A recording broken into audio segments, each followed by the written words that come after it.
ये दुनिया के लिए अच्छी खबर नहीं है कि जहां जहां जंग छिड़ी है या जंग जैसे हालात हैं, वहां ऐसे ऐसे हथियारों के जखीरे हैं जो कुछ ही समय में पूरी दुनिया को खत्म कर देने के लिए काफी है। आपको हम दिखाते हैं कि हथियारों के लिहाज से किस देश के पास क्या क्या विनाशकारी हथियार हैं।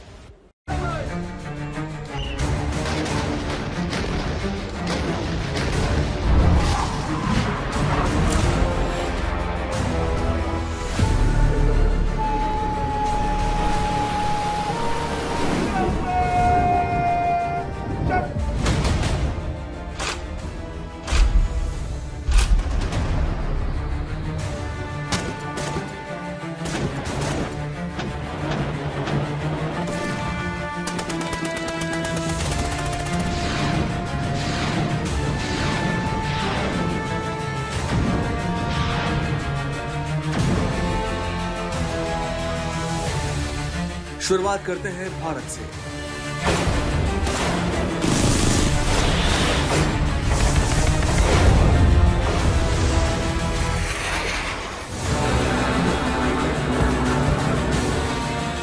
दक्षिण एशिया की सबसे बड़ी सैन्य शक्ति।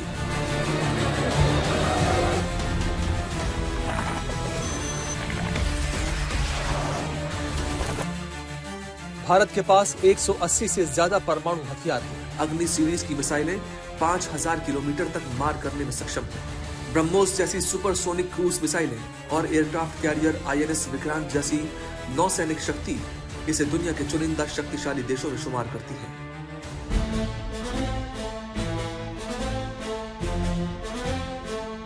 पाकिस्तान, जिसके पास लगभग 170 परमाणु हथियार हैं, लेकिन खतरा सिर्फ संख्या का नहीं है, बल्कि नियत और अस्थिरता का भी है।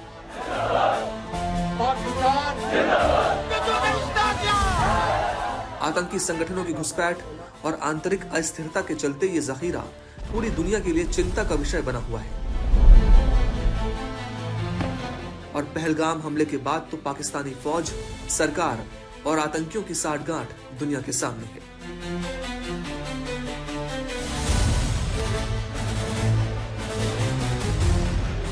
चीन, जो चुपचाप हथियारों का सबसे बड़ा विस्तार कर रहा है।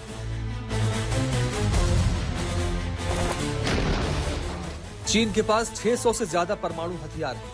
एक अनुमान के मुताबिक 2030 तक ये संख्या 1000 को पार कर सकती है। DF-41 जैसी ICBM मिसाइलें अमेरिका तक मारने में सक्षम है। साइबर और स्पेस वॉरफेयर में भी चीन अब सुपर पावर बनता जा रहा है।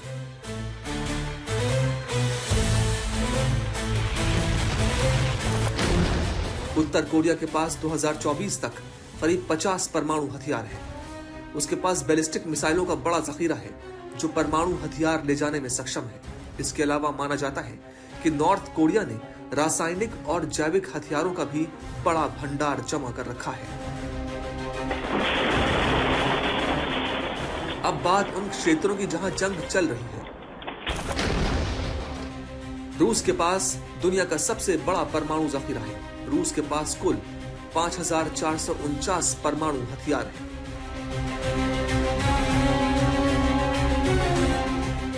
और पुतिन द्वारा रूस के परमाणु सिद्धांत में किए गए बदलाव यूक्रेन युद्ध के दबाव के लिए परमाणु हथियारों पर बढ़ती निर्भरता को दिखाते हैं। रूस जंग के दौरान कई बार न्यूक्लियर हथियारों का इस्तेमाल करने की चेतावनी दे चुका है। वहीं यूक्रेन के पास भले ही न्यूक्लियर वेपन न हो, लेकिन ड्रोन वॉरफेयर और पश्चिमी हथियारों के सहारे उसने रूस को कड़ी टक्कर दी है। कुल परमाणु बम की संख्या है 5277। एडवांस स्टेल्थ फाइटर F-35 और स्टेल्थ बॉम्बर जो बिना रडार में दिखे दुश्मन पर हमला कर सकता है। ट्राइडेंट 2 मिसाइल 12000 किलोमीटर तक मार करती है।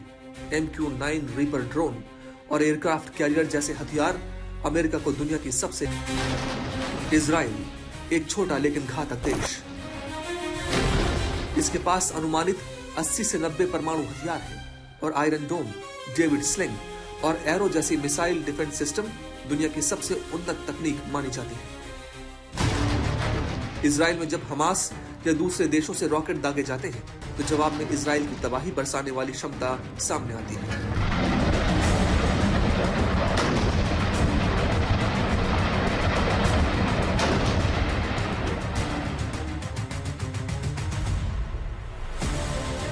ईरान, जिसका दावा है कि उसका न्यूक्लियर प्रोग्राम शांतिपूर्ण है, लेकिन पश्चिमी दुनिया और इजराइल उसे संभावित परमाणु खतरा मानते हैं। ईरान के पास बैलिस्टिक मिसाइलों की लंबी रेंज है और हाल ही में उसने इजराइल की ओर मिसाइलें दागकर एक नया अध्याय जोड़ दिया है, जो इस पूरे इलाके के लिए खतरे की बात है। दुनिया के हर कोने में मौत के जखीरे जमा हो रहे हैं। हर देश सुरक्षा के नाम पर विनाश के रास्ते पर चल रहा है। सवाल यही है कि हम हथियारों के भरोसे शांति ला पाएंगे, कि ये जखीरे हमें उस विनाश की ओर ले जा रहे हैं जिससे फिर कभी वापसी नहीं होगी।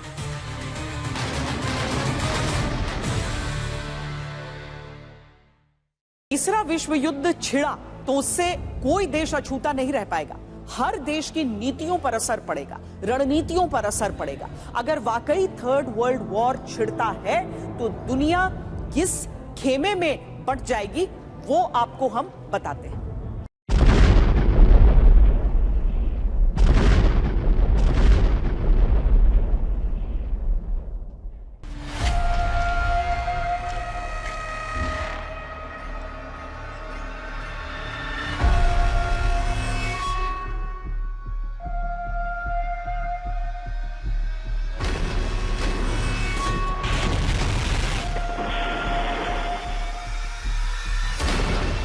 अगर तीसरा विश्व युद्ध छिड़ा तो क्या होगा? कौन सा देश किसके साथ खड़ा होगा? कौन दोस्त बनेगा, कौन दुश्मन? अमेरिकी गुट में कौन होगा? रूसी गुट में कौन होगा? भारत पर इसका क्या असर होगा? भारत किसके साथ खड़ा होगा? जानकार कहते हैं, अगर तीसरा विश्व युद्ध हुआ तो दुनिया दो नहीं कई खेमों में बढ़ सकती है। विनाश सिर्फ परमाणु बम से नहीं होगा, अर्थव्यवस्थाएं, राजनीति और भविष्य सब कुछ तबाह हो जाएगा। दुनिया के कई देशों के बीच तनाव लगातार बढ़ता जा रहा है। एक तरफ रूस पिछले 3 साल से यूक्रेन के साथ जंग में उलझा हुआ है, तो दूसरी तरफ फिलिस्तीन में भीषण नरसंहार के बाद तुर्की और इजराइल के बीच टकराव बढ़ रहा है। वहीं एशिया में भारत और पाकिस्तान के बीच संबंध सबसे खराब दौर से गुजर रहे हैं। एटम बम की गीदड़ बत्तियों से भारत डरने वाला नहीं है। शक्तिशाली देशों के बीच बढ़ता टकराव तीसरे विश्व युद्ध की आशंका को जन्म दे रहा है और दुनिया के कई देश दो गुटों में बंटते नजर आ रहे हैं। इसकी एक बानगी रूस यूक्रेन जंग में नजर आती है। रूस के खिलाफ सभी पश्चिमी देश लामबंद आज भी नजर आते हैं, तो चीन, उत्तर कोरिया समेत कई देश रूस के समर्थन में। अगर ये स्थिति रही तो वो दिन दूर नहीं होगा जब दुनिया के सामने एक बड़ा सैन्य संकट खड़ा हो जाएगा। दुनिया में अब तक 2 विश्व युद्ध हो चुके हैं। पहला विश्व युद्ध 1914 से 1918 तक चला था। ये विश्व युद्ध मित्र राष्ट्रों और केंद्रीय शक्तियों के बीच लड़ा गया था, जिसमें करीब 2 करोड़ लोगों की मौत हुई थी। मित्र राष्ट्रों में फ्रांस, ब्रिटेन, रूस, इटली, अमेरिका, जापान जैसे देश शामिल थे। केंद्रीय शक्तियों में जर्मनी, ऑस्ट्रिया, ऑटोमन साम्राज्य, बुल्गारिया शामिल था। इसके बाद इतिहास का सबसे विनाशकारी द्वितीय विश्व युद्ध 1939 से 1945 तक हुआ। यह युद्ध धुरी राष्ट्रों और मित्र राष्ट्रों के बीच हुआ था, जिसमें Germany, Italy, Japan, France, great Britain, संयुक्त राज्य अमेरिका, सोवियत संघ और कुछ हद तक चीन भी शामिल था।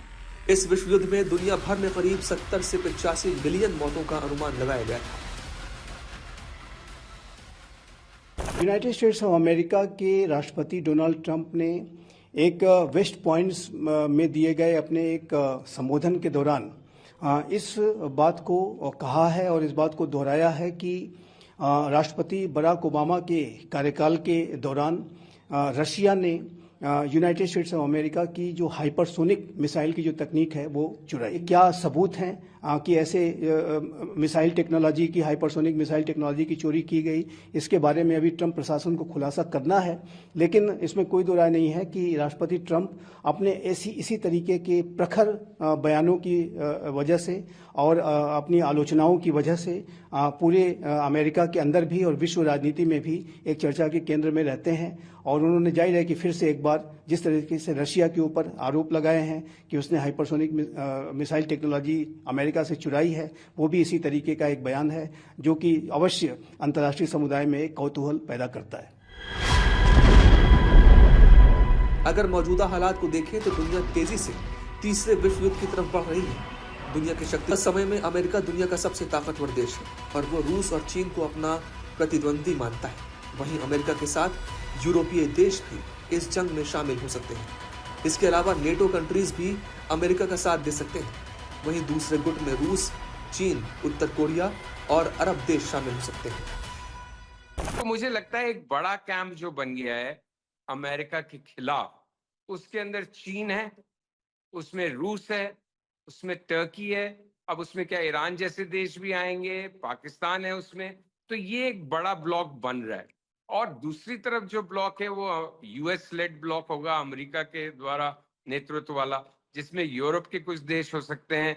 अब यूरोप भी कितनी पूरी तरह से अमेरिका का साथ देगा क्या, जिस तरह से ट्रम्प का बिहेवियर चल रहा है। लेकिन मेरे ख्याल से ग्रेट ब्रिटेन जरूर अमेरिका के साथ ही रहना है हर स्थिति में, और फिर यूरोप भी घूम फिर के वहीं उसी जगह खड़ा हो जाएगा। प्रॉब्लम मुझे लगता है भारत जैसे देश का क्या रुझान रहेगा, क्या रुख रहेगा, क्या हम न्यूट्रल रहना अफोर्ड कर पाएंगे, जो बेस्ट ऑप्शन हो शायद, लेकिन हमें शायद वो नहीं कर पाएंगे, तो फिर एक खेमा चुनना पड़ेगा। तो वो कौन सा होगा? शायद वो होगा जिसमें पाकिस्तान नहीं है। फिर सवाल यह है कि भारत कहां होगा। भारत की कूटनीति हमेशा से दूसरे देशों की अंदरूनी राजनीति में न पड़ने की रही है और ये देश गुट निरपेक्ष नीति को अपनाता है। भारत आज भी अपने इसी सिद्धांत पर कायम है। भारत का उद्देश्य अपनी सीमाओं की सुरक्षा करना है। ऐसे में तृतीय विश्व युद्ध अगर होता है तो भारत इसी सिद्धांत पर आगे बढ़ते हुए खुद को वैश्विक युद्ध से अलग रखने की कोशिश करेगा। लेकिन अगर पाकिस्तान आक्रमण करता है तो पाकिस्तान को करारा जवाब मिलेगा, फिर चाहे पाकिस्तान किसी भी गुट में क्यों ना हो।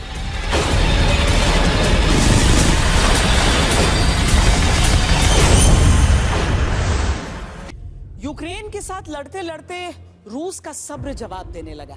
दूसरी तरफ जिस तरह यूरोपीय देशों का दखल इस लड़ाई में बढ़ रहा है वो रूस को रास नहीं आ रहा, जिसके चलते वो और आक्रामक हो रहा है। दूसरी तरफ मिडिल ईस्ट में भी इस्लामिक देशों की गोलबंदी इजराइल के खिलाफ बढ़ती जा रही है। दक्षिण एशिया में तो चीन है। चीन बांग्लादेश और पाकिस्तान के साथ मिलकर अलग तनाव बढ़ा रहा है। साथ ही चीन की आक्रामक गतिविधियां ताइवान की तरफ भी बढ़ रही हैं। ऐसे में कहीं भी सुलगी एक चिंगारी पूरी दुनिया पर भारी पड़ सकती है। अमेरिका ने अपने सहयोगी देशों से रक्षा बजट बढ़ाने और सेनाओं को मजबूत करने का आग्रह किया है। यह भी कहा है कि चीन 2027 में ताइवान पर हमले की योजना बना रहा है। अमेरिका के इस बयान से चीन भड़क उठा है और अमेरिका को आग से न खेलने की नसीहत जारी की है। दरअसल चीन ताइवान को अपना भूभाग मानता है।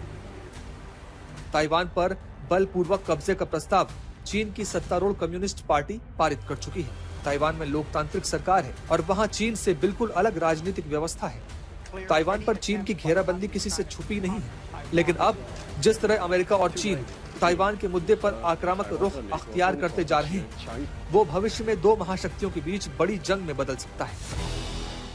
चीन का आरोप है कि अमेरिका एशिया को बारूद के ढेर पर बिठा रहा है और सैन्य संघर्ष की नींव रख रहा है। लेकिन अगर देखा जाए तो चीन लगातार भारत की बढ़ती ताकत के सामने पाकिस्तान, बांग्लादेश के साथ मिलकर एक चुनौती खड़ी करता जा रहा है। अब इसमें उसने अफगानिस्तान को भी शामिल करने की कोशिश की है। दूसरी तरफ पाकिस्तान के साथ तुर्की और अजरबैजान की गुटबंदी पहले से ही हो चुकी है। इस्लामिक देशों में भी बहुत अलग अलग गुट बन चुके हैं। आप देखिए सऊदी अरेबिया एक गुट है, वो सुन्नी गुट भी है और थोड़ा लिबरल गुट भी है। फिर ईरान एक गुट है जो कि शिया गुट है, शियाज को रिप्रेजेंट करता है, थोड़ा हार्डकोर है, वहाँ खोमेनी का शासन है। तो वो सऊदी में आपके राजा का शासन है, सुल्तान का शासन है, लेकिन अपेक्षाकृत लिबरल और डेमोक्रेटिक उसका बिहेवियर चल रहा है इन दिनों। ईरान का विपरीत चल रहा है, वहां पे बिल्कुल तानाशाही चल रही है। फिर एक तरफ पाकिस्तान जैसे देश है, फिर इंडोनेशिया जैसे देश है जो कहने को इस्लामिक है लेकिन एक्चुअली बिल्कुल लिबरल है। फिर टर्की जैसे देश है जो जरूरत से ज्यादा इस्लामिक होते जा रहे हैं धीरे धीरे। तो ये सब भी अलग अलग खेमों में बटे हुए हैं। कुछ पश्चिम के साथ है, वेस्ट के साथ, अमेरिका के साथ। चीन हो या अमेरिका, भारत हो या पाकिस्तान, इजराइल हो या मिडिल ईस्ट के तमाम देश, रूस हो या यूक्रेन, सबके पास इतने विनाशकारी हथियार हैं कि अगर स्थितियां वाकई थर्ड वर्ल्ड वॉर की तरफ गईं तो जान माल की ऐसी तबाही होगी कि उसका नुकसान गिनते गिनते और फिर से दुनिया को उठ खड़े होने में सैकड़ों साल लग जाएंगे।